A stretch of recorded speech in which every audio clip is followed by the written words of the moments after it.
ಇಂದಿನ ರಾಜಕಾರಣದಲ್ಲಿ ಒಂದು ರಾಜಕೀಯ, ಸಾಮಾಜಿಕ ಜೊತೆಗೆ ಸಹಕಾರಿ ರಂಗಗಳಲ್ಲಿ ಸಾಕಷ್ಟು ಸಾಧನೆಗಳನ್ನು ಮಾಡಿರುವಂತಹ ಮತ್ತು ಮಾಡುತ್ತಿರುವಂತಹ ಸಾಧಕರನ್ನು ಗುರುತಿಸಿ ತಮ್ಮ ಮುಂದೆ ತರುವುದೇ ನಮ್ಮ ನ್ಯಾಷನಲ್ ಪೊಲಿಟಿಷಿಯನ್ಸ್ ಇನ್ ಇಂಡಿಯಾ.com ಸೋಷಿಯಲ್ ಮೀಡಿಯಾದ ಮೂಲ ಉದ್ದೇಶ. ನಮ್ಮ ಇವತ್ತಿನ ವಿಶೇಷ ಸಂದರ್ಶನದಲ್ಲಿ ಹಾಸನ ಜಿಲ್ಲೆ ಸಕಲೇಶಪುರ ವಿಧಾನಸಭಾ ಕ್ಷೇತ್ರದ ಮಾನ್ಯ ಹಾಲಿ ಶಾಸಕರು, ಯುವಕರ ಕಣ್ಮಣಿ, ಬಡವರ ಬಂಧು, ಜನಪ್ರಿಯ ಶಾಸಕರಾದ ಮತ್ತು ಬಿಜೆಪಿ ಪಕ್ಷದ ಎಸ್ಸಿ ಮೋರ್ಚಾದ ರಾಜ್ಯ ಅಧ್ಯಕ್ಷರು ಆಗಿರುವಂತಹ ಸನ್ಮಾನ್ಯ ಶ್ರೀ ಎಸ್ ಮಂಜುನಾಥ್ ಸರ್ ಅವರು, ಜೊತೆಗೆ ಸಿಮೆಂಟ್ ಮಂಜುನಾಥ್ ಎಂದೇ ಹೆಸರು ಮಾಡಿರುವಂತಹ ಸನ್ಮಾನ್ಯ ಶ್ರೀ ಎಸ್ ಮಂಜುನಾಥ್ ಸರ್ ಅವರು ನಮ್ಮ ಉಪಸ್ಥಿತಿಯಲ್ಲಿದ್ದಾರೆ. ಇವರಿಗೆ ನಮ್ಮ ಪೊಲಿಟಿಷಿಯನ್ಸ್ ಇನ್ ಇಂಡಿಯಾ.com ಸೋಷಿಯಲ್ ಮೀಡಿಯಾ ಪರವಾಗಿ ಹಾರ್ದಿಕ ಸ್ವಾಗತ. ಸರ್ ನಮಸ್ಕಾರ. ಸರ್ ಮೊದಲನೇದಾಗಿ ತಮ್ಮನ್ನು ಈ ಒಂದು ಭಾಗದ ಜನತೆ ಆಗಿರ್ಬೋದು, ಕರ್ನಾಟಕದ ಜನತೆ ಆಗಿರ್ಬೋದು ಎಲ್ಲ ಪರಿಚಯಿಸ್ತರು, ಆದರೂ ಕೂಡ ತಮ್ಮ ಒಂದು ಸಣ್ಣ ಕಿರು ಪರಿಚಯವನ್ನು ಹೇಳಿ ಸರ್. ನನ್ನ ಹೆಸರು ಮಂಜುನಾಥ್ ಅಂತೇಳಿ, ನಾವು ಸಿಮೆಂಟ್ ಉದ್ಯಮವನ್ನು ಮಾಡ್ತಾ ಇದ್ದೋ. ಹಾಗಾಗಿ ಈ ಭಾಗದಲ್ಲೆಲ್ಲ ಸಿಮೆಂಟ್ ಮಂಜು ಅಂತಕ್ಕಂಥ ಹೆಸರಲ್ಲಿ ನಮ್ಮನ್ನು ಕರೀತಾರೆ. ಹಾಗಾಗಿ ಆ ರೀತಿಯೇ ಪರಿಚಯಿತರಾಗಿದ್ದೀವಿ ನಾವು. ಆ್ಯಕ್ಚುಲಿ ನಾನು ಇಲ್ಲೇ ಹುಟ್ಟಿ ಇಲ್ಲಿ ಬೆಳೆದಿರ್ತಕ್ಕಂಥದ್ದು ಇದೇ ವಿಧಾನಸಭಾ ಕ್ಷೇತ್ರದಲ್ಲಿ. ಸರ್, ನಮ್ಮ ತಂದೆ KSRTCಯಲ್ಲಿ ಮೆಕ್ಯಾನಿಕ್ ಆಗಿ ಸಕಲೇಶಪುರ ಡಿಪೋದಲ್ಲೇ ಕೆಲಸ ಮಾಡ್ತಾಯಿದ್ರು. ನಮ್ಮ ತಾಯಿ ಮನೇಲೇ ಗೃಹಿಣಿಯಾಗಿದ್ದರು. ನಾವು 4 ಜನ ಮಕ್ಕಳು, ಒಬ್ಬ ಅಣ್ಣ, ಒಬ್ಬ ತಮ್ಮ, ಒಬ್ಬ ಅಕ್ಕ. ನಾನು 3ನೇ ಮಗ. ನಾವು ಇಲ್ಲೇ ಸಿಮೆಂಟ್ ಎಜುಕೇಷನ್ ಜೊತೆಗೆ ಪಾರ್ಟ್ ಟೈಮ್ ಜಾಬ್ ಮಾಡ್ತಾಯಿದ್ದು ಬೇರೆ ಸಿಮೆಂಟ್ ಅಂಗಡಿಯಲ್ಲಿ. ನಾನೇ ಸ್ವಂತ ಉದ್ಯಮ ಶುರು ಮಾಡಬೇಕು ಅಂತೇಳಿ 2005ರಲ್ಲಿ ನಾನು ವ್ಯಾಪಾರ ಶುರು ಮಾಡಿದೆ. ಭಗವಂತನ ದಯಿಂದ ಒಳ್ಳೆಯದಾಯಿತು, ಒಳ್ಳೆಯ ಹೆಸರಿತ್ತು. ಬಟ್ ನನ್ನ ಚಿಕ್ಕದಿಂದ ಸಂಘದ ಕಾರ್ಯಕರ್ತ, ಶಾಖೆಗೆ ಹೋಗ್ತಾಯಿದ್ದು. ನಮ್ಮ ಫ್ರೀ ಇರ್ತಕ್ಕಂಥ ಸಂದರ್ಭ ಶಾಖೆಗೆ ಹೋಗ್ತಾಯಿದ್ದು. 2006ರಲ್ಲಿ ನಗರ ಕಾರ್ಯದರ್ಶಿಯಾಗಿ ಪಾರ್ಟಿ ನನಗೆ ಅವಕಾಶ ಮಾಡಿಕೊಡ್ತು. ಅದಾದ ನಂತರದಲ್ಲಿ 2016ರಲ್ಲಿ ತಾಲೂಕ್ ಪಂಚಾಯತ್ ಮೆಂಬರ್ ಆದೆ. 2023ರಲ್ಲಿ ಪಾರ್ಟಿ ಟಿಕೆಟ್ ಕೊಡ್ತು, ಶಾಸಕನಾಗಿ ಆಯ್ಕೆ ಆಗಿದ್ದೀನಿ. ಈ ಕ್ಷೇತ್ರದ ಜನತೆ ಆಶೀರ್ವಾದ ಮತ್ತು ನಮ್ಮ ಪಕ್ಷದ ಹಿರಿಯ ಮುಖಂಡರ ಆಶೀರ್ವಾದ. ಅದೇ ರೀತಿಯಲ್ಲಿ ನಾನು ಹಿಂದಿನೂ ಕೂಡ 15 ವರ್ಷದಿಂದ, ಅಂದರೆ 2008 ಈ ಕ್ಷೇತ್ರ ಫಸ್ಟು ಮೀಸಲಾತಿ ಆದಂಥ ತಕ್ಷಣ ಡಿಲಿಮಿಟೇಷನ್ ಆದಮೇಲೆ ಆಗಲಿಂದ ನಾನು ಟಿಕೆಟ್ ಕೇಳ್ತಾ ಇದ್ದೆ. ಪಾರ್ಟಿ ಬೇರೆ ಬೇರೆ ಹಿರಿಯರಿಗೆಲ್ಲ ಅವಕಾಶವನ್ನು ಮಾಡಿಕೊಟ್ರು. ಒಂದು ಸತಿ ನಿರ್ವಹಣೆಯವ್ರಿಗೆ ಅವಕಾಶ ಮಾಡಿಕೊಟ್ರು, ಒಂದು ಸತಿ ಡಾಕ್ಟರ್ ನಾರಾಯಣ ಸ್ವಾಮಿಯವ್ರಿಗೆ ಅವಕಾಶ ಮಾಡಿಕೊಟ್ರು, ಇನ್ನೊಂದು ಸತಿ ನಾರ್ವೆ ಸೋಮಶೇಖರ್ ಅಂಥೇಳಿ ಅವ್ರಿಗೆ ಅವಕಾಶ ಮಾಡಿಕೊಟ್ರು. 4ನೇ ಬಾರಿ ನನಗೆ ಪಾರ್ಟಿ ಅವಕಾಶ ಮಾಡಿಕೊಡ್ತು. ಹಾಗಾಗಿ ಈ ಕ್ಷೇತ್ರದ ಜನತೆ ಆಶೀರ್ವಾದ ಮಾಡಿದರೆ ಶಾಸಕರಾಗಿದ್ದೀನಿ. ಸರ್, ತುಂಬ ಸಂತೋಷ ಸರ್. ಸರ್, ಈ ರಾಜಕೀಯ ಕ್ಷೇತ್ರ ಈಗ ತಮ್ಮಿಂದ ಬಂದಿದ್ದ ಅಥವಾ ತಮ್ಮ ಹಿರಿಯರಿಂದನೂ ಅಳವಡಿಸ್ಕೊಂಡು ಬಂದಿದ್ದ ಸರ್, ಹೇಗೆ? ನಮ್ಮ ಮನೇಲಿ ಗ್ರಾಮ ಪಂಚಾಯತ್ ಮೆಂಬರ್ ಕೂಡ ಯಾರೂ ಆಗಿಲ್ಲ. ನಮ್ಮ ಅಪ್ಪ ಒಬ್ಬ KSRTCಯಲ್ಲಿ ನೌಕರರಾಗಿದ್ದು ಬಿಟ್ಟರೆ ನಾವು ಬೇರೆ ಕಡೆ ವ್ಯಾಪಾರ ನೋಡಿ ನಾವು ಅಲ್ಲಿ ವರ್ಕ್ ಮಾಡ್ಕೊಂಡಿದ್ವಲ್ಲ. ಸ್ವಂತ ಉದ್ಯಮ ಮಾಡಬೇಕು ಅಂತ ಆಸೆ ಇತ್ತು. ಜೀವನದಲ್ಲಿ ನಾವು ದುಡಿಬೇಕು, ಎಲ್ಲರಂತೆ ಬದುಕಬೇಕು ಅಂತ ಒಂದು ಛಲ ಇತ್ತು ಮನಸ್ಸಲ್ಲಿ. ಆ ನಿಟ್ಟಿನಲ್ಲಿ ಸ್ವಂತ ಉದ್ಯಮ ಶುರು ಮಾಡಿದೆ. ಈ ಕ್ಷೇತ್ರದ ಜನತೆ ಪಾಪ ನನ್ನ ಜೊತೆ ಒಳ್ಳೆ ಉತ್ತಮವಾಗಿ ವ್ಯವಹಾರ ನಾವು ಕೂಡ ಮಾಡಿದ್ರು. ಹಾಗಾಗಿ ಆಶೀರ್ವಾದ ಆಯಿತು. ನಾವು 3 ಕಾಸು ದುಡ್ಡು ಮಾಡಿದೆವು. ಈಗ ಸಂಘ ಪರಿವಾರದ ಜೊತೆ ಇದ್ವಲ್ಲ, ನಾವು ಶಾಖೆಗೆ ಹೋಗ್ತಾಯಿದ್ವಲ್ಲ ಒಬ್ಬ. ಹಾಗಾಗಿ ಸ್ವಯಂ ಸೇವಕನಾಗಿ ನಾನು ಕೂಡ ಶಾಖೆಗೆ ಹೋಗ್ತಾಯಿದ್ದೆ. ಹಾಗಾಗಿ ಈ ಸಂಘ ಪರಿವಾರದ ಜೊತೆ ಸಂಪರ್ಕದಲ್ಲಿದ್ದೆ. ಪಕ್ಷದಲ್ಲಿ ಜವಾಬ್ದಾರಿ ಕೊಟ್ಟರು, ಮಾಡಿದೆ. ಅದಾದ ನಂತರದಲ್ಲಿ ನಾನು ಮೀಸಲಾತಿ ಆದಾಗ ನಾನು ಕೂಡ ಆಸ್ಪಿರೆಂಟ್ ಆದೆ. 2-3 ಸತಿ ಟಿಕೆಟ್ ಕೊಡಲ್ಲ, ನಾನೇನು ಇದು ಮಾಡಲಿಲ್ಲ. ಪಾರ್ಟಿ ಯಾವಾಗ ಟಿಕೆಟ್ ಕೊಡುತ್ತಾಗಲೇ ಸ್ಪರ್ಧೆ ಮಾಡೋಣ ಅಂತಿದ್ದೆ. 2016 ಜಿಲ್ಲಾ ಪಂಚಾಯತಿ ಟಿಕೆಟ್ ಕೇಳಿದೆ, ತಾಲೂಕ್ ಪಂಚಾಯತಿ ಕೊಟ್ಟರು. ಅದಕ್ಕೆ ಸ್ಪರ್ಧೆ ಮಾಡಿದೆ, ಗೆದ್ದೆ. ಅದಾದಮೇಲೆ ಈಗ 2023ರಲ್ಲಿ ಪಾರ್ಟಿ MLA ಟಿಕೆಟ್ ಕೊಡ್ತು, ಅದನ್ನು ಸ್ಪರ್ಧೆ ಮಾಡಿ ನನ್ನ ಕ್ಷೇತ್ರದ ಜನತೆ ಆಶೀರ್ವಾದದಿಂದ ಶಾಸಕರಾಗಿದ್ದೀನಿ. ಸರ್, ತುಂಬ ಸಂತೋಷ ಸರ್. ಸರ್, ಈ ಹಿಂದೆ ತಾವು ತಾಲೂಕು ಪಂಚಾಯತ್ ವ್ಯಾಪ್ತಿಯಲ್ಲಿ ಒಂದು ಸೇವೆಯನ್ನು ಮಾಡಿದ್ರಿ.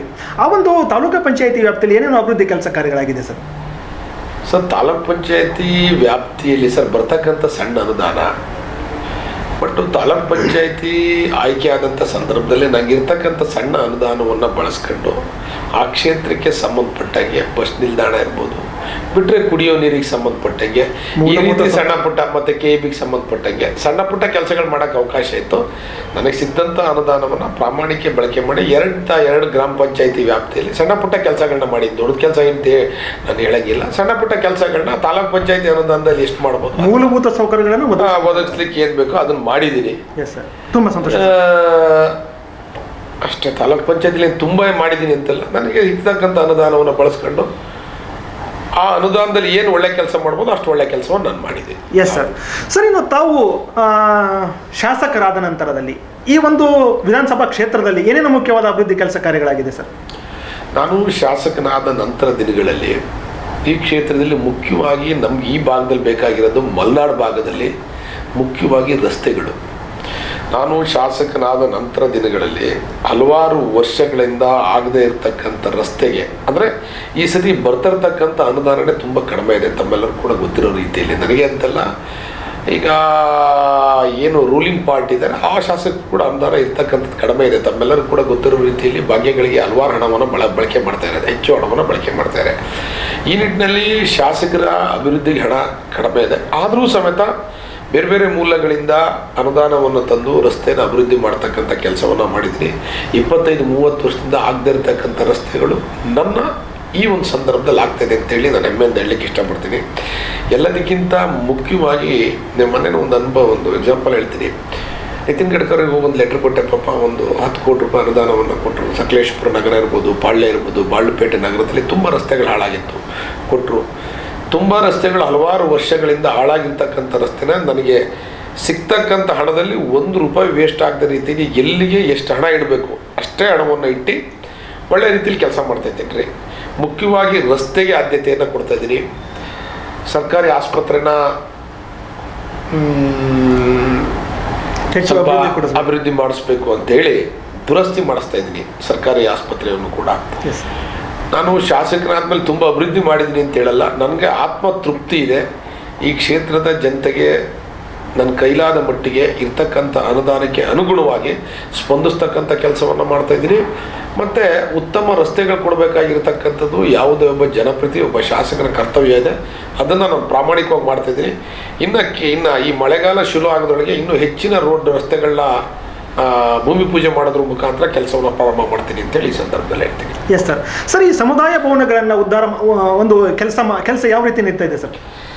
ನೋಡಿ, ನಾನು ನಿಮ್ಗೆ ಹೇಳ್ತೀನಿ, ಹಿಂದೆಲ್ಲ ಏನಾಗಿದೆ ಅಂದರೆ ತುಂಬ ಸಮುದಾಯ ಭವನಗಳು ಫೌಂಡೇಶನ್ ಆಗಿರೋದು, ಗೋಡೆ ಆಗಿರ್ತಕ್ಕಂಥದ್ದು, ಏನೋ ಚೂರುಪಾರು ಆಗಿರ್ತಕ್ಕಂಥದ್ದು, ಎಲೆಕ್ಟ್ರಿಷಿಯನ್, ಈ ಥರ ತುಂಬ ಸಮುದಾಯ ಭವನಗಳು ನಾನು ನೋಡಿದಂಥ ಸಂದರ್ಭದಲ್ಲಿ ಎಲ್ಲ ಕಾಡು ಬೆಳೆದಿರ್ತಕ್ಕಂಥದ್ದನ್ನೆಲ್ಲ ನಾನು ನೋಡಿದ್ದೀನಿ.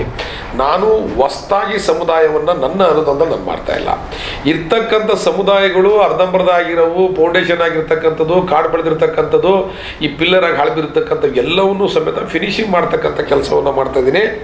ಆದರೆ ಎಲ್ಲಿ ಹೊಸ್ದಾಗಿ ಸಮುದಾಯ ಭವನಗಳು ಬೇಕು ಅದನ್ನು ಪ್ರಸ್ತಾವನೆಯನ್ನು ಕೊಟ್ಟಿದ್ದೀನಿ. ಆದಷ್ಟು ಬೇಗ ಆ ಸಮುದಾಯ ಭವನಕ್ಕೆ ಎಷ್ಟು ಬೇಕು ಅಷ್ಟು ಹಣ ಬಿಡುಗಡೆ ಆದ ತಕ್ಷಣ ಆ ಸಮುದಾಯ ಭವನದ ಕಾಮಗಾರಿಯನ್ನು ಶುರು ಮಾಡ್ತೀನಿ.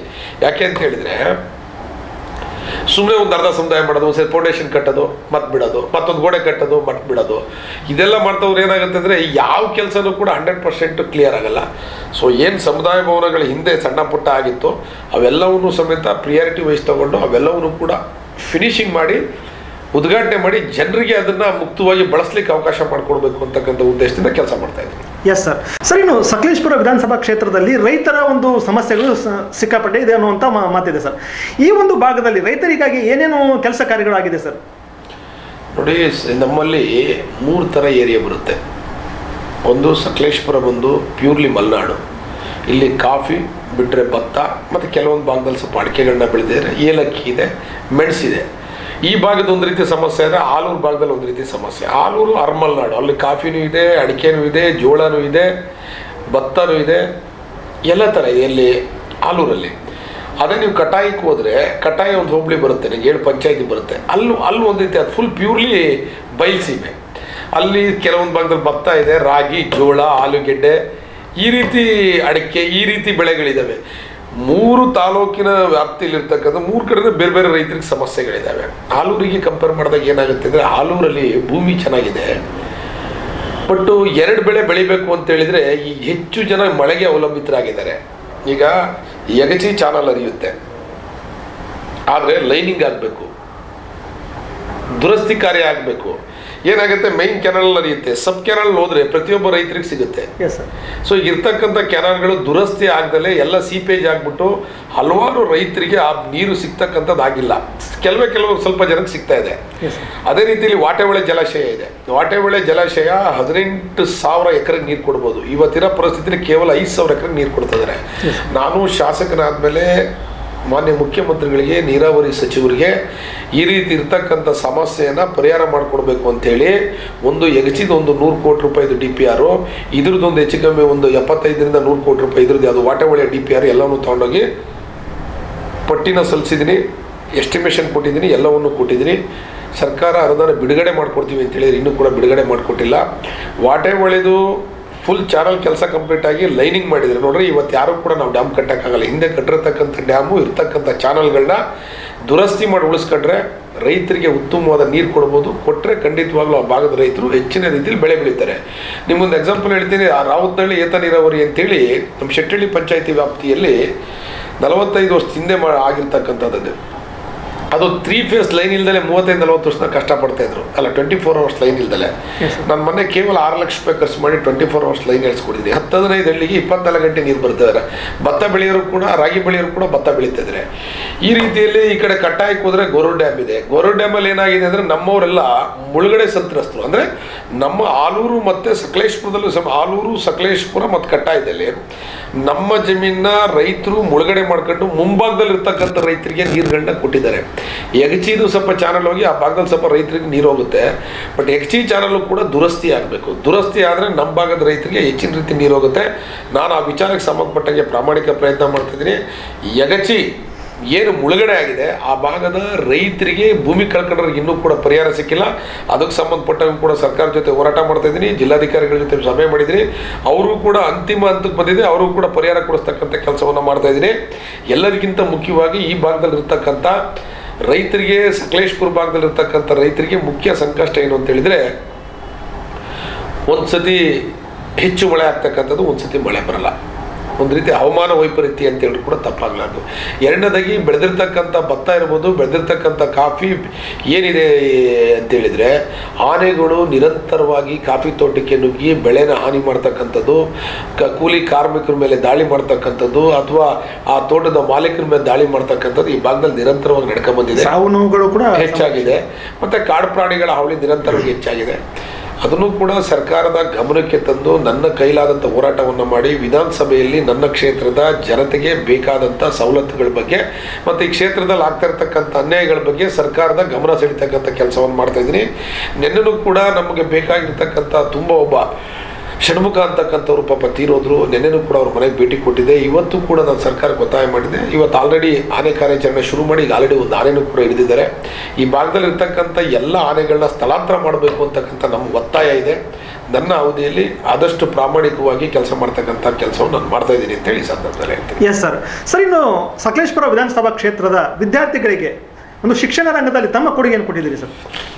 ನೋಡಿ, ಸಕಲೇಶಪುರದಲ್ಲಿ ಏನಾಗಿದೆ ಅಂತೇಳಿದರೆ, ಒಂದು ಈ ಕಡೆ ನೋಡಿದರೆ ನಮ್ಮದು ದಕ್ಷಿಣ ಕನ್ನಡ ಶುರು ಆಗುತ್ತೆ, ಈ ಕಡೆ ಬಾರ್ಡ್ರು. ಈ ಭಾಗಕ್ಕೆ ಹೋದರೆ ಕೇವಲ 40 ಕಿಲೋಮೀಟ್ರಲ್ಲಿ ನಮ್ಗೆ ಹಾಸನ ಶುರು ಆಗುತ್ತೆ. ಎಲ್ಲವೂ ಕೂಡ ಜಿಲ್ಲಾ ಕೇಂದ್ರದಲ್ಲಿರೋದ್ರಿಂದ ಈಗ ನಮ್ಮಲ್ಲಿ ಇಲ್ಲಿ ITI ಇರ್ಬೋದು ಅಷ್ಟೇ. ಅದು ಬಿಟ್ಟರೆ ಡಿಗ್ರಿ ಕಾಲೇಜ್ಗಳಿದ್ದಾವೆ, ಅದು ಬಿಟ್ಟರೆ PU ಕಾಲೇಜ್ಗಳಿದ್ದಾವೆ, ಅದು ಬಿಟ್ಟರೆ ಹೈಸ್ಕೂಲ್ಗಳಿದ್ದಾವೆ. ಏನಾಗಿದೆ, ಎಲ್ಲರೂ ಕೂಡ SLC ಆದ ತಕ್ಷಣ ಈ ದಕ್ಷಿಣ ಕನ್ನಡ ತಮ್ಮೆಲ್ಲರೂ ಕೂಡ ಗೊತ್ತಿರೋ ರೀತಿಯಲ್ಲಿ ಒಳ್ಳೊಳ್ಳೆ ವಿದ್ಯಾ ಕೇಂದ್ರಗಳಿದ್ದಾವೆ. ಅವೆಲ್ಲವೂ ಕೂಡ ದಕ್ಷಿಣ ಕನ್ನಡಕ್ಕೆ ಹೋಗ್ತಕ್ಕಂಥ ಕೆಲಸ, ಬಿಟ್ಟರೆ ಬೆಂಗಳೂರಿಗೆ ಹೋಗ್ತಕ್ಕಂಥ ಕೆಲಸ, ಮೈಸೂರು ಹೋಗ್ತಕ್ಕಂಥ ಕೆಲಸವನ್ನು ಮಾಡಿದ್ದಾರೆ. ನಾನು ಶಾಸಕನಾದ ನಂತರ ದಿನಗಳಲ್ಲಿ ದಯವಿಟ್ಟು ತಾವೆಲ್ಲರೂ ಕೂಡ ಆದಷ್ಟು ದಕ್ಷಿಣ ಕನ್ನಡಕ್ಕೆ ಹೋಗೋದನ್ನ ಕಡಿಮೆ ಮಾಡಿ. ನಮ್ಮಲ್ಲೂ ಕೂಡ ಒಳ್ಳೆ ಡಿಗ್ರಿ ಕಾಲೇಜ್ಗಳಿದ್ದಾವೆ, ಇಲ್ಲೇ ತಾವೆಲ್ಲರೂ ಕೂಡ ವ್ಯಾಸಂಗ ಮಾಡಬೇಕು ಅಂತ ಹೇಳಿದ್ವಿ. ಎಲ್ಲದಕ್ಕಿಂತ ಮುಖ್ಯವಾಗಿ ಇಲ್ಲಿ ಉನ್ನತ ಶಿಕ್ಷಣವನ್ನು ತರಬೇಕು ಅಂತಕ್ಕಂಥ ಉದ್ದೇಶದಿಂದ ನಾನು ಸರ್ಕಾರಕ್ಕೆ ಹಲವು ಬಾರಿ ಮನವಿನ ಮಾಡಿದ್ದೀನಿ. ಬಟ್ ಸರ್ಕಾರದಿಂದ ಇನ್ನೂ ಯಾವುದೇ ಕೂಡ ಸ್ಪಂದನೆ ದೊರೆತಿಲ್ಲ. ಬಟ್ ನಮ್ಮೆಲ್ಲರ ಉದ್ದೇಶ ಏನಿದೆ ಅಂದರೆ, ಈ ಭಾಗದಲ್ಲಿ ಉನ್ನತ ವ್ಯಾಸಂಗಕ್ಕೆ ಬೇಕಾದಂಥ ಕಾಲೇಜ್ಗಳನ್ನ ಈ ಭಾಗಕ್ಕೆ ತರಬೇಕು ಅಂತಕ್ಕಂಥ ಇಚ್ಛಾಶಕ್ತಿ ಇಟ್ಕೊಂಡು ಕೆಲಸ ಮಾಡ್ತಾಯಿದ್ದೀನಿ. ಬಟ್ಟು ಇರ್ತಕ್ಕಂಥದ್ರಲ್ಲಿ ಕಾಲೇಜಿಗೆ ಬೇಕಾದಂಥ ಮೂಲಭೂತ ಸೌಕರ್ಯವನ್ನು ಒದಗಿಸ್ತಕ್ಕಂಥ ಕೆಲಸ ಮಾಡ್ತೀನಿ. ಯಾಕೆಂದರೆ ನಮ್ಮ ಭಾಗದಲ್ಲಿ ಇರ್ತಕ್ಕಂಥ ಎಲ್ಲ ಕಾಲೇಜ್ ಬಿಲ್ಡಿಂಗ್ಗಳು ಕೂಡ ತುಂಬ ಹಳೆದಾಗಿದೆ. ಸರ್ಕಾರಿ ಶಾಲೆಗಳ ಪರಿಸ್ಥಿತಿ ಹೇಗಿದೆ ಅಂತ ನಮ್ಮೆಲ್ಲರೂ ಕೂಡ ಗೊತ್ತಿದೆ. ನಾನು ಶಾಸಕನಾದ ಮೇಲೆ ನನಗೆ ಬರ್ತಕ್ಕಂಥ ಅನುದಾನದಲ್ಲಿ ಶಾಲೆಗಳಿರ್ಬೋದು, ಆಸ್ಪತ್ರೆಗಳಿರ್ಬೋದು, ಅಂಗನವಾಡಿಗಳನ್ನ ದುರಸ್ತಿ ಮಾಡ್ತಕ್ಕಂಥ ಕೆಲಸವನ್ನು ನಾನು ಮಾಡ್ತಾಯಿದ್ದೀನಿ ಅಂತೇಳಿ ಈ ಸಂದರ್ಭದಲ್ಲಿ ಹೇಳ್ತೀನಿ. ಎಸ್ ಸರ್, ತುಂಬ ಸಂತೋಷ ಸರ್. ಸರ್, ಇನ್ನು ಮುಖ್ಯವಾಗಿ ಜನರಿಗೆ ಬೇಕಾಗಿರುವಂಥ ಕುಡಿಯೋ ನೀರು, ಈ ಕುಡಿಯೋ ನೀರಿನ ಬಗ್ಗೆ ತಮ್ಮ ಒಂದು ಕೊಡುಗೆ ಏನು ಕೊಟ್ಟಿದ್ದೀರಿ ಸರ್? ಸಕಲೇಶ್ಪುರದಲ್ಲಿ ನಗರೋತ್ಥಾನದಲ್ಲಿ ಹೆಚ್ಚು ಕಮ್ಮಿ ಒಂದು 15 ಕೋಟಿ ರೂಪಾಯಿದು ಈ ಕಾಮಗಾರಿ ಆಲ್ರೆಡಿ ಭೂಮಿ ಪೂಜೆ ಮಾಡಿ ಶುರುವಾಗಿ ಕೆಲಸ ನಡೀತಿದೆ ಸರ್. ಆಲೂರಲ್ಲೂ ಕೂಡ 10 ಕೋಟಿ ರೂಪಾಯಿದು ನಗರೋತ್ಥಾನದಲ್ಲಿ ನಗರ ಭಾಗಕ್ಕೆ ಕುಡಿಯೋ ನೀರನ್ನ ಕೊಡ್ತಕ್ಕಂಥ ಕಾಮಗಾರಿ ಅಲ್ಲೂ ಕೂಡ ಪ್ರಾರಂಭ ಆಗಿದೆ. ಅಂದರೆ ಸಕಲೇಶ್ಪುರ ನಗರದಲ್ಲೂ ಪ್ರಾರಂಭ ಮಾಡಿದ್ದೀನಿ ಕುಡಿಯೋ ನೀರಿಂದು. ಆಲೂರದಲ್ಲಿ ನಗರದಲ್ಲೂ ಕೂಡ ಕುಡಿಯೋ ನೀರಿನ ಕಾಮಗಾರಿ ಈಗ ಆಲ್ರೆಡಿ ಅಂದರೆ ಒಂಥರ ನೀವು ಹೈಟೆಕ್ ಆಗಿ ಈ ವಾಟರ್ ಟ್ಯಾಂಕ್ಗಳು ಮತ್ತು ಫಿಲ್ಟ್ರುಗಳು ಮಾಡಿ ಸಕಲೇಶ್ಪುರ ನಗರ ಮತ್ತು ಆಲೂರು ನಗರಕ್ಕೆ ಸಂಪರ್ಕ ಮಾಡ್ತಕ್ಕಂಥ ಕುಡಿಯೋ ನೀರನ್ನ ಕೊಡ್ತಕ್ಕಂಥ ಕೆಲಸವನ್ನು ಕಾಮಗಾರಿ ಅಲ್ಲೂ ನಡೀತಿದೆ, ಇಲ್ಲೂ ನಡೀತಿದೆ. ಇಲ್ಲಿ ಪೂಜೆಗೆ ಆಲ್ಮೋಸ್ಟ್ ಅಲ್ಲಿ 6 ತಿಂಗಳಾಯಿತು, ಆಲೂರಲ್ಲೂ ಪೂಜೆಗೆ ಒಂದು 7-8 ತಿಂಗಳಾಯಿತು. ಕಾಮಗಾರಿ ಆಲ್ರೆಡಿ 2 ಕಡೆ ನಡೀತಾ ಇದೆ.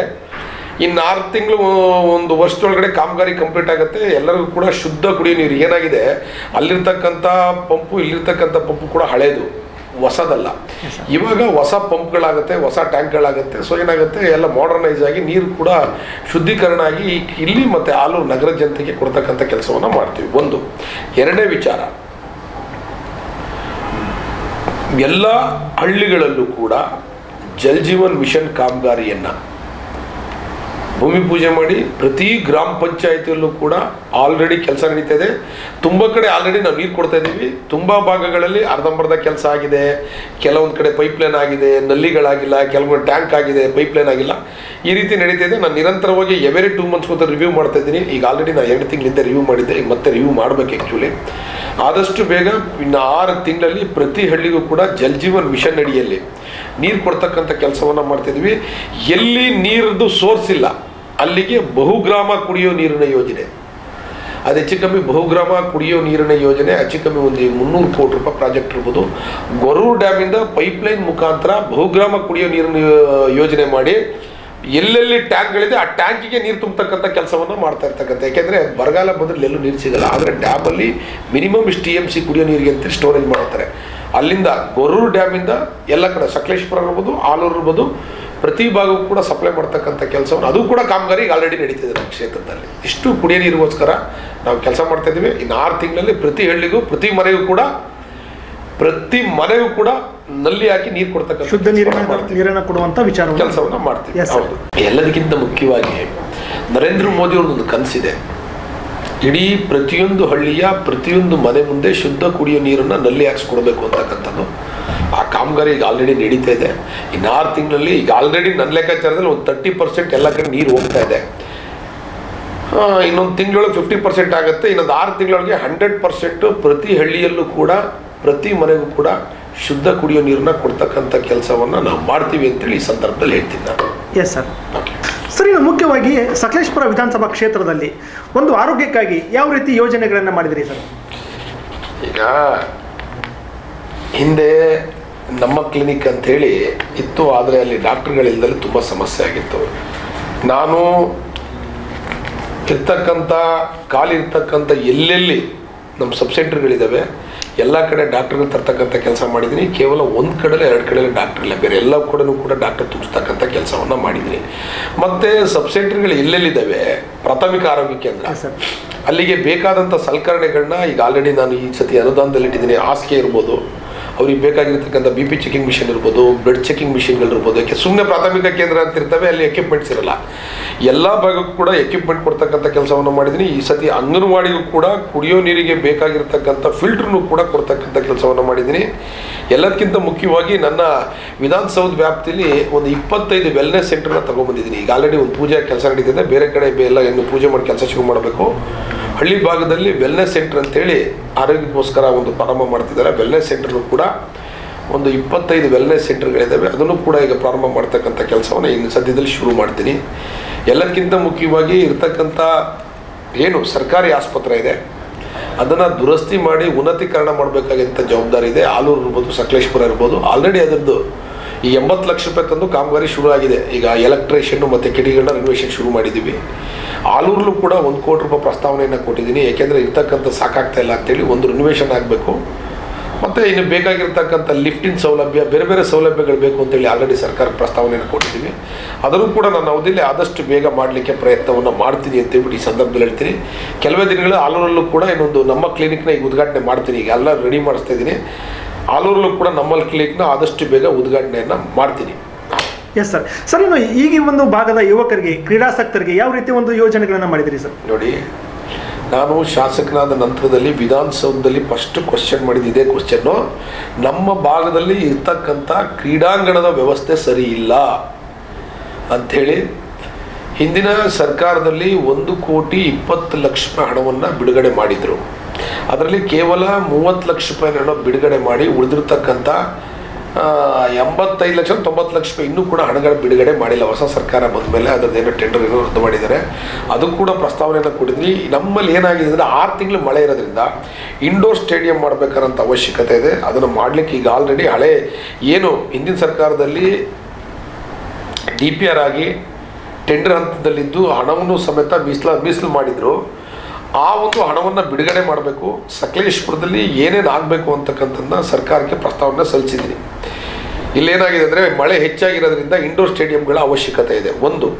ಎರಡನೇದು, ಟಾಯ್ಲೆಟಿನ ವ್ಯವಸ್ಥೆ ಸರಿ ಇತ್ತಿಲ್ಲ, ಕುಡಿಯೋ ನೀರಿನ ವ್ಯವಸ್ಥೆ ಸರಿ ಇತ್ತಿಲ್ಲ, ಲೈಟಿನ ವ್ಯವಸ್ಥೆ ಸರಿ ಇತ್ತಿಲ್ಲ. ನಾನು ಶಾಸಕನಾದ ಮೇಲೆ ಏನು ಕಾಡು ಬೆಳೆದಿತ್ತು ಎಲ್ಲವನ್ನೂ ಕೂಡ ಕ್ಲೀನ್ ಮಾಡಿಸ್ತಕ್ಕಂಥ ಕೆಲಸ ಮಾಡಿದ್ದೀನಿ. ಟಾಯ್ಲೆಟಿಗೆ ನೀರು ಕೊಡಿಸ್ತಕ್ಕಂಥ ಕೆಲಸ ಮಾಡಿದ್ದೀನಿ. ಈ ಎಲೆಕ್ಟ್ರಿಷಿಯನ್ ಸಮೇತ ಕೊಡಿಸಿದ್ದೀನಿ. ಏನು ಸೋಲಾರ್ ಲ್ಯಾಂಪ್ಗಳಿದೆ ಅವನು ಸಮೇತ ಆನ್ ಮಾಡಿಸ್ತಕ್ಕಂಥ ಕೆಲಸ ಮಾಡಿದ್ದೀನಿ. ಎಲ್ಲದಕ್ಕಿಂತ ಮುಖ್ಯವಾಗಿ ಒಬ್ಬ ಸೂಪರ್ವೈಸರ್ನ ಅಲ್ಲೇ ಇಟ್ಟು ನೋಡ್ಕೊಳ್ಳೋಕ್ಕೆ ಸಮೇತ ವ್ಯವಸ್ಥೆ ಮಾಡಿದ್ದೀನಿ. ಆಲೂರು ತಾಲೂಕಲ್ಲೂ ಸಮೇತ ಇದ್ದಂಥ ಶೌಚಾಲಯ ಅದು ಕೂಡ ದುರಸ್ತಿ ಆಗಿದ್ದಿಲ್ಲ. ಅಲ್ಲೂ ಕೂಡ ಶೌಚಾಲಯವನ್ನು ದುರಸ್ತಿ ಮಾಡಿ ಎಲೆಕ್ಟ್ರಿಷಿಯನ್ ಮಾಡಿಸ್ಕೊಟ್ಟು ಅಲ್ಲೂ ಕೂಡ ಬೇಕಾಗಿರ್ತಕ್ಕಂಥ ಮೂಲಭೂತ ಸೌಕರ್ಯಕ್ಕೆ ಆದ್ಯತೆಯನ್ನು ಕೊಟ್ಟಿದ್ದೀನಿ. ಎಲ್ಲವೂ ಆಗಿದೆ ಅಂತ ನಾನು ಹೇಳಲ್ಲ. ನನ್ನ ಕೈಲಾದಷ್ಟು ಕೆಲಸವನ್ನು ನಾನು ಮಾಡಿದ್ದೀನಿ. ಇನ್ನೂ ಕೂಡ ಅಭಿವೃದ್ಧಿ ಆಗಬೇಕಾಗಿದೆ. ಖಂಡಿತ ಮುಂದಿನ ದಿನಗಳಲ್ಲಿ ನಾನು ಮಾಡ್ತೀನಿ ಅಂತೇಳಿ ಈ ಸಂದರ್ಭದಲ್ಲಿ ಹೇಳ್ತೀನಿ. ಎಸ್ ಸರ್, ತುಂಬ ಸಂತೋಷ ಸರ್. ಸರ್, ಇನ್ನು ಕ್ಷೇತ್ರದ ಸ್ವಚ್ಛತೆಯ ಬಗ್ಗೆ ಯಾವ ರೀತಿ ಕಾಳಜಿಯನ್ನು ವಹಿಸ್ತಾ ಇದ್ದೀರಿ ಸರ್? ನೋಡಿ, ಎಲ್ಲದಕ್ಕಿಂತ ಮುಖ್ಯವಾಗಿ ಸಕಲೇಶಪುರ ನಗರದ ಕಸವನ್ನು ವಿಲೇವಾರಿ ಮಾಡೋದ್ರ ಬಗ್ಗೆ ದೊಡ್ಡ ಗೊಂದಲ ಇತ್ತು. ಆ ಸಮಸ್ಯೆಗೆ ಪರಿಹಾರವನ್ನು ಮಾಡಿದ್ದಿಲ್ಲ. ನಾನು ಶಾಸಕನಾದ ನಂತರ ದಿನಗಳಲ್ಲಿ ಕಸ ವಿಲೇವಾರಿ ಘಟಕ ಪ್ರಾರಂಭ ಮಾಡಿ ಬರೀ ಫೌಂಡೇಶನ್ ಥರ ಅಲ್ಲ, ಕಾಂಪೌಂಡ್ ಮಾಡಿ ಹಾಳು ಬಿದ್ದು ಇಡೀ ಏನೇನೋ ಅವ್ಯವಸ್ಥೆ ಆಗೋಗಿತ್ತು. ನಾನು ಶಾಸಕನಾಗಿ ಬಂದ ಮೊದಲ ಕ್ರಮ ತಗೊಂಡಿದ್ದೇನು ಅಂದರೆ ಕಸ ವಿಲೇವಾರಿ ಘಟಕವನ್ನು ಪ್ರಾರಂಭ ಮಾಡಿಸಿ ಕಾಮಗಾರಿಯನ್ನು ಪ್ರಾರಂಭ ಮಾಡಿದ್ದೀನಿ. ಆಲ್ರೆಡಿ ಮುಗಿಯೋ ಹಂತದಲ್ಲಿದೆ. ಆದಷ್ಟು ಬೇಗ ಉದ್ಘಾಟನೆ ಮಾಡಿ ಬರ್ತಕ್ಕಂಥ ಕಸವನ್ನು ವೈಜ್ಞಾನಿಕವಾಗಿ ಯಾವುದೇ ಜನಕ್ಕೆ ವಾಸನೆ ಬರೋದಾಗಲಿ ಅದರಿಂದ ಕಾಯಿಲೆ ಬರೋದಾಗಲಿ ಆ ರೀತಿ ಇಲ್ಲ. ವೈಜ್ಞಾನಿಕವಾಗಿ ಪ್ಲಾಸ್ಟಿಕ್ ಕವರ್ನ ತಗೊಂಡು ಯಾವ ರೀತಿ ಜೋಡಿಸ್ಬೇಕು, ಬೇಕಾಗಿರ್ತಕ್ಕಂಥ ಕಸವನ್ನು ಗೊಬ್ಬರ ಯಾವ ರೀತಿ ಮಾಡಿ ಅದನ್ನು ಮತ್ತೆ ರೈತರಿಗೆ ಕೊಡ್ತಕ್ಕಂಥ ಕೆಲಸವನ್ನು ಮಾಡಬೇಕು. ವೈಜ್ಞಾನಿಕವಾಗಿ ತುಂಬ ಸಿಸ್ಟಮ್ಯಾಟಿಕ್ ಆಗಿ ಒಂದು ಗಾರ್ಡನ್ ಒಳಗೆ ಹೋದಂಗೆ, ಪಾರ್ಕ್ ಒಳಗೆ ಹೋದಂಗೆ ಆಗಬೇಕು. ಆ ರೀತಿ ನಾವು ಮಾದರಿಯಾದ ಒಂದು ಕಸ ವಿಲೇವಾರಿ ಘಟಕವನ್ನು ಮಾಡ್ತಾಯಿದ್ವಿ. ಆದಷ್ಟು ಬೇಗ ಉದ್ಘಾಟನೆ ಮಾಡಿ ಇಲ್ಲೇನು ಸಕಲೇಶಪುರದಲ್ಲಿ ಕಸ ಉತ್ಪತ್ತಿ ಆಗ್ತದೆ ಆ ಕಸವನ್ನು ತಗೊಂಡೋಗಿ ಹಂತವಾಗಿ ಹಾಕಿ ಅದನ್ನು ಪ್ರಾರಂಭ ಮಾಡ್ತೀವಿ ಅಂತೇಳಿ ಸಂದರ್ಭ ಇರ್ತೀನಿ. ಎಲ್ಲದಕ್ಕಿಂತ ಮುಖ್ಯವಾಗಿ ಕಸದ ಸಮಸ್ಯೆ ನಮ್ಮಲ್ಲಿ, ನಾನು ಶಾಸಕನಾಗಿ ಹಿಂದೆನೂ ಕೂಡ ಕಸನ ತಗೊಂಡೋಗಿ ಇಲ್ಲಿ ಸುಭಾಷ್ ಮೈದಾನ ಏನು ಕ್ರೀಡಾಂಗಣ ಇದೆ ಪಕ್ಕದಲ್ಲಿ ಆಗ್ತಕ್ಕಂಥ ಕೆಲಸವನ್ನು ಮಾಡ್ತಿದ್ದಾರೆ. ಅದ್ರ ವಿರುದ್ಧವಾಗಿ ನಾನು ಹಲವಾರು ಬಾರಿ ಸರ್ಕಾರಕ್ಕೆ ಮನವಿ ಮಾಡಿದ್ದೀನಿ. ಎಲ್ಲ ರೀತಿ ಒತ್ತಡ ಹಾಕಿ ಮೊನ್ನೆನೂ ಕೂಡ ವಿಧಾನಸೌಧದಲ್ಲಿ ಇದೇ ಕ್ವಶನ್ನ ಮಾಡಿ ಮೊನ್ನೆ ಸಚಿವರಿಗೆ ಪ್ರಶ್ನೆಯನ್ನು ಹಾಕಿದ್ದೀವಿ. ಆದಷ್ಟು ಬೇಗ ಮಾಡಿಕೊಡ್ತೀವಿ ಅಂತ ಹೇಳಿದರೆ, ಜಿಲ್ಲಾಧಿಕಾರಿಗಳಿಗೂ ಕೂಡ ಇದೇ ವಿಚಾರದಲ್ಲಿ ನಾವು ಮಾತಾಡಿದ್ದೀವಿ. ಆದಷ್ಟು ಬೇಗ ಮಾಡ್ತೀವಿ ಅಂತ ಹೇಳಿದರೆ ಮಾಡಿಲ್ಲ. ಇದೇ ರೀತಿ ಮುಂದುವರೆದ್ರೆ ಸರ್ಕಾರದ ವಿರುದ್ಧ ದೊಡ್ಡ ಪ್ರತಿಭಟನೆಯನ್ನು ಮಾಡ್ತೀವಿ. ಯಾಕೆ ಅಂತ ಹೇಳಿದರೆ ನಮ್ಮ ಭಾಗದ ಜನತೆಯ ಆರೋಗ್ಯದ ಮೇಲೆ ಪರಿಣಾಮ ಬೀಳ್ತಾಯಿದೆ. ಆ ಭಾಗದಲ್ಲಿರ್ತಕ್ಕಂಥ ಎಷ್ಟೋ ಜನ ಪಾಪ ವರ್ಕ್ಶಾಪರ್ ಇರ್ಬೋದು, ಸಣ್ಣ ಮಕ್ಕಳು ಇರ್ಬೋದು, ಆ ಭಾಗದಲ್ಲಿರ್ತಕ್ಕಂಥ ಮನೆಯವ್ರ ಮೇಲೆ ಸೊಳ್ಳೆಗಳು ಕಡಿದು ಮಲೇರಿಯಾ ಬರ್ತಕ್ಕಂಥ ಪ್ರಸಂಗ ಆಗಿದೆ.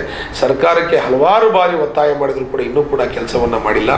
ನಾನು ಕೂಡ ನಿರಂತರ ಹೋರಾಟ ಮಾಡ್ತಾ ಇದ್ದೀನಿ. ಇನ್ನು ಒಂದು ತಿಂಗಳೊಳಗೆ ಏನಾದ್ರು ಮಾಡಲಿಲ್ಲ ಅಂದರೆ ಖಂಡಿತವಾಗ್ಲೂ ಕೂಡ ಸರ್ಕಾರದ ವಿರುದ್ಧ ದೊಡ್ಡ ಹೋರಾಟ ಮಾಡ್ತೀವಿ ಅಂತೇಳಿ ಈ ಸಂದರ್ಭದಲ್ಲಿ ಹೇಳ್ತೀನಿ ನಾನು. Yes sir. ಸರ್, ಇನ್ನು ಮುಖ್ಯವಾಗಿ ಸಕಲೇಶಪುರ ವಿಧಾನಸಭಾ ಕ್ಷೇತ್ರ ಸಮಗ್ರ ಅಭಿವೃದ್ಧಿಗಾಗಿ ಶಾಸಕರಿಗೆ ತಾವು ಏನೇನು ಯೋಜನೆಗಳನ್ನು ಹಾಕೊಂಡಿದ್ದೀರಿ ಸರ್? ನೋಡಿ, ಎಲ್ಲದಕ್ಕಿಂತ ಮುಖ್ಯವಾಗಿ ನಾನು ನಿಮ್ಗೆ ಹೇಳಿದೆ, ಈ ಭಾಗ ಯಾವ ರೀತಿ ಇದೆ ಅಂತ ಹೇಳಿದ್ರೆ ಮಲೆನಾಡು ಭಾಗ ಅಂತ ಹೇಳಿದರೆ ಕೆಲವೊಂದು ಜಾಗದಲ್ಲಿ ಜೀಪು ಹೋಗದಿರ್ತಕ್ಕಂಥ ಪರಿಸ್ಥಿತಿ ಇದೆ.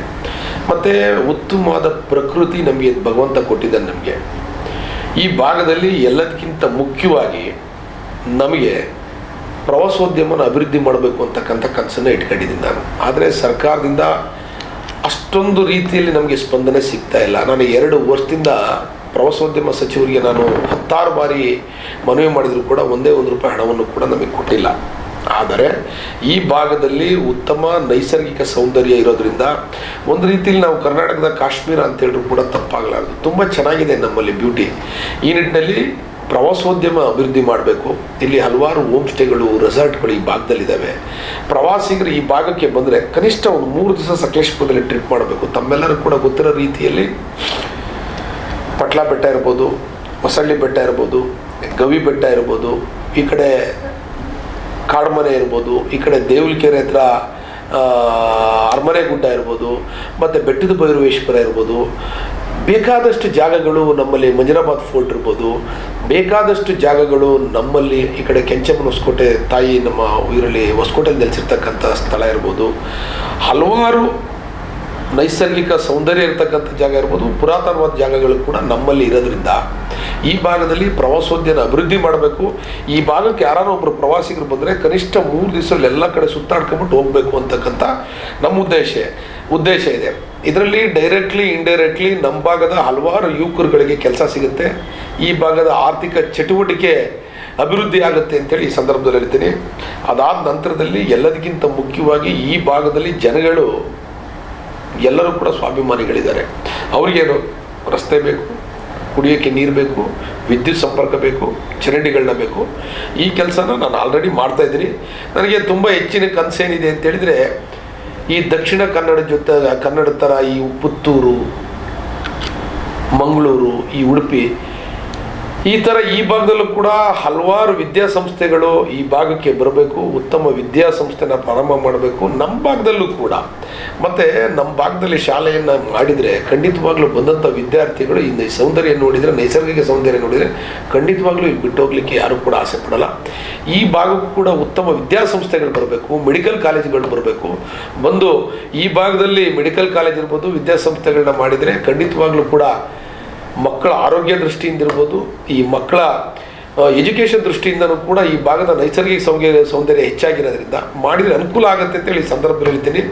ಮತ್ತು ಇಲ್ಲಿ ನ್ಯಾಚುರಲ್ ಸೋರ್ಸಿಗೆ ಯಾವುದೇ ರೀತಿಯ ಕಡಿಮೆ ಇಲ್ಲ. ಉತ್ತಮವಾದ ಏನು ಹೇಳ್ತೀವಿ, ಕ್ಲೈಮೇಟ್ ತುಂಬ ಚೆನ್ನಾಗಿದೆ ಇಲ್ಲಿ. ಆ್ಯಕ್ಚುಲಿ ತುಂಬ ಶೆಕೆ ಆಗ್ತಕ್ಕಂಥದ್ದು ಅಥವಾ ತುಂಬ ಇದಾಗ್ತಕ್ಕಂಥದ್ದು ಏನೂ ಇಲ್ಲ. ಇಲ್ಲಿ ಕ್ಲೈಮೇಟ್ ತುಂಬ ಚೆನ್ನಾಗಿದೆ, ನೀರಿನ ವ್ಯವಸ್ಥೆಗಳು ತುಂಬ ಚೆನ್ನಾಗಿದೆ. ನಮ್ಮಿಂದ ಹಲವಾರು 8-10 ಜಿಲ್ಲೆಗಳಿಗೆ ಇಲ್ಲಿಂದ ನೀರು ತಗೊಂಡೋಗಿದ್ದಾರೆ. ಗೊರೂರು ಡ್ಯಾಮು ಕೂಡ ನನ್ನ ಕ್ಷೇತ್ರದಲ್ಲಿದೆ, ವಾಟೆಹೊಳೆ ಡ್ಯಾಮ್ ಇದೆ. ಆ್ಯಕ್ಚುಲಿ ಎಲ್ಲಕ್ಕಿಂತ ಮುಖ್ಯವಾಗಿ ಎತ್ತಿನೊಳೆ ಯೋಜನೆಯನ್ನು ಇಲ್ಲಿಂದ ಮಾಡಿ 8-10 ಜಿಲ್ಲೆಗಳಿಗೆ ನೀರು ಕೊಡ್ತಕ್ಕಂಥ ಕೆಲಸವನ್ನು ಮಾಡ್ತಾ ಇದ್ದಾರೆ. ಈ ನಿಟ್ಟಿನಲ್ಲಿ ನಮ್ಮ ಭಾಗದಲ್ಲಿ ಎಜುಕೇಷನ್ಗೆ ಆದ್ಯತೆಯನ್ನು ಕೊಡಬೇಕು, ಪ್ರವಾಸೋದ್ಯಮಕ್ಕೆ ಹೆಚ್ಚಿನ ಆದ್ಯತೆಯನ್ನು ಕೊಡಬೇಕು ಅಂತಕ್ಕಂಥ ಇಚ್ಛಾಶಕ್ತಿ ಇದೆ. ಎಲ್ಲಕ್ಕಿಂತ ಮುಖ್ಯವಾಗಿ ಈ ಭಾಗ ಮತ್ತು ಆಲೂರು ಭಾಗದಲ್ಲಿ, ಎಲ್ಲಕ್ಕಿಂತ ಮುಖ್ಯವಾಗಿ ಆಲೂರು ಭಾಗ ಜಿಲ್ಲಾ ಕೇಂದ್ರಕ್ಕೆ ಕೇವಲ 7 ಕಿಲೋಮೀಟರ್ ಇದೆ. ಆ ಭಾಗದಲ್ಲಿ ಒಂದು ದೊಡ್ಡ ಇಂಡಸ್ಟ್ರಿ ಮಾಡಬೇಕು ಅಂತಕ್ಕಂಥ ಇಚ್ಛಾಶಕ್ತಿನ ಇಟ್ಕೊಂಡಿದ್ದೀನಿ. ನಾನು ಪಾಟೀಲ್ ಅವ್ರಿಗೆ, MB ಪಾಟೀಲ್ ಅವ್ರಿಗೆ ನಾನು ಆಲ್ರೆಡಿ ಲೆಟರ್ನ ಕೊಟ್ಟು ಮನವಿನ ಮಾಡಿದ್ದೀನಿ. ಈ ಭಾಗದಲ್ಲಿ ಯಾವುದಾದ್ರು ಒಂದು ದೊಡ್ಡ ಉದ್ಯಮವನ್ನು ಪ್ರಾರಂಭ ಮಾಡಿ ಅಂತಕ್ಕಂಥ ನಾನು ಮಾಡಿದ್ದೀನಿ. ಯಾಕೆಂದರೆ ಈ ಭಾಗದ ಜಿಲ್ಲೆಗೆ ಕೇಂದ್ರಕ್ಕೆ ಹತ್ರ ಆಗಿರೋದ್ರಿಂದ ಮತ್ತು ವರ್ಕರ್ಸು ಹೆಚ್ಚಿನ ಭಾಗದಲ್ಲಿ ಸಿಗ್ತಾರೆ, ಆಲೂರು ತಾಲೂಕಿಗೆ ಹತ್ರ ಆಗಿರೋದ್ರಿಂದ, ಮತ್ತು ಭೂಮಿನೂ ಕೂಡ ಕಮ್ಮಿ ಬೆಲೆಯಲ್ಲಿ ಸಿಗುತ್ತೆ. ಈ ನಿಟ್ಟಿನಲ್ಲಿ ನೀವು ಇದನ್ನು ಮಾಡಿ ಅಂತಕ್ಕಂಥ ಅವ್ರಿಗೂ ಕೂಡ ಕೊಟ್ಟಿದ್ದೀನಿ. ಕೇಂದ್ರದ ಏನು ನಮ್ಮ ಉಕ್ಕು ಸಚಿವರಾದಂಥ ಕುಮಾರಸ್ವಾಮಿ ಅವರು ಕೂಡ ಸಕಲೇಶಪುರಕ್ಕೆ ಬಂದಂಥ ಸಂದರ್ಭದಲ್ಲಿ ಅವ್ರಿಗೂ ಕೂಡ ಮನವಿನ ಮಾಡಿದ್ದೀನಿ. ಈ ಭಾಗದಲ್ಲಿ ನನ್ನ ಕ್ಷೇತ್ರದ ಭಾಗದಲ್ಲಿ ಭೂಮಿನೂ ಕೂಡ ಕಡಿಮೆ ರೇಟಿಗೆ ಸಿಗುತ್ತೆ. ತಮಗೆ ಬೇಕಾಗಿರ್ತಕ್ಕಂಥ ಕೆಲಸಗಾರರು ಕೂಡ ನಮ್ಮ ಭಾಗದಲ್ಲಿ ಯುವಕರುಗಳಿದ್ದಾರೆ, ಅವರು ಕೂಡ ಹೆಚ್ಚಾಗಿ ತಮಗೆ ಸಿಗ್ತಾರೆ. ಸೊ ಇದನ್ನು ಪ್ರಾರಂಭ ಮಾಡಿ ಅಂತ ಕೊಟ್ಟಿದ್ದೀನಿ. ಇನ್ನು ನೋಡಬೇಕು, ಅದನ್ನು ಫಾಲೋಅಪ್ ಕೂಡ ಮಾಡ್ತಾ ಇದ್ದೀನಿ ನಾನು. ಎಸ್ ಸರ್, ತುಂಬ ಸಂತೋಷ ಸರ್. ಸರ್, ಇನ್ನು ರಾಜಕೀಯದ ಜೊತೆಗೆ ಈ ಸಾಮಾಜಿಕವಾಗಿ ಕಳೆದ 30 ವರ್ಷಗಳಿಂದ ಯಾವ ರೀತಿ ಕೆಲಸ ಕಾರ್ಯಗಳನ್ನು ಮಾಡ್ತಾ ಬಂದಿದ್ದೀರಿ ಸರ್? ಸರ್, ಕಳೆದ 30 ವರ್ಷಗಳಿಂದ ನಾನೇನು ಕೆಲಸ ಮಾಡ್ಕೊಂಡು ಬಂದಿಲ್ಲ ಸರ್. ನಾನು ವ್ಯಾಪಾರದ ಜೊತೆಗೆ ರಾಜಕೀಯದಲ್ಲೂ ಇದ್ದೆ ನಾನು. ಮತ್ತು ನನಗಿರ್ತಕ್ಕಂಥ ದುಡಿಮೆ ಏನಿದೆ, ನನ್ನ ದುಡಿಮೆಗೆ ಅನುಗುಣವಾಗಿ ಸರ್, ನನ್ನ ಹಾಸಿಗೆ ಎಷ್ಟಿದೆ ಅದಕ್ಕೆ ನನ್ನ ದುಡಿಮೆಗೆ ಅನುಗುಣವಾಗಿ, ನಾನು ಹಾಸಿಗೆ ಇದ್ದಷ್ಟು ಕಾಲು ಚಾಚ್ತಾರೆ ಅಂತ ಹೇಳ್ತಾರೆ, ಅದಕ್ಕೆ ಅನುಗುಣವಾಗಿ ನನ್ನ ದುಡಿಮೆಯಲ್ಲಿ ಒಂದು ಸ್ವಲ್ಪ ಪಾಲುನ ಈ ದೇವಾಲಯಗಳಿರ್ಬೋದು ಅಥವಾ ಈ ಆಸ್ಪತ್ರೆ ಖರ್ಚಿಗೆ ವೆಚ್ಚಕ್ಕೆ ಸಂಬಂಧಪಟ್ಟಂಗೆ ಅಥವಾ ಯಾರಾದರೂ ಕೂಡ ಸಂಕಷ್ಟದಲ್ಲಿದ್ದಂಥವ್ರಿಗೆ ಸಹಾಯ ಮಾಡ್ತಕ್ಕಂಥ ಕೆಲಸವನ್ನು ಹಿಂದಿಂದಲೂ ಕೂಡ ನಾನು ಮಾಡ್ಕೊಂಡು ಬಂದಿದ್ದೀನಿ.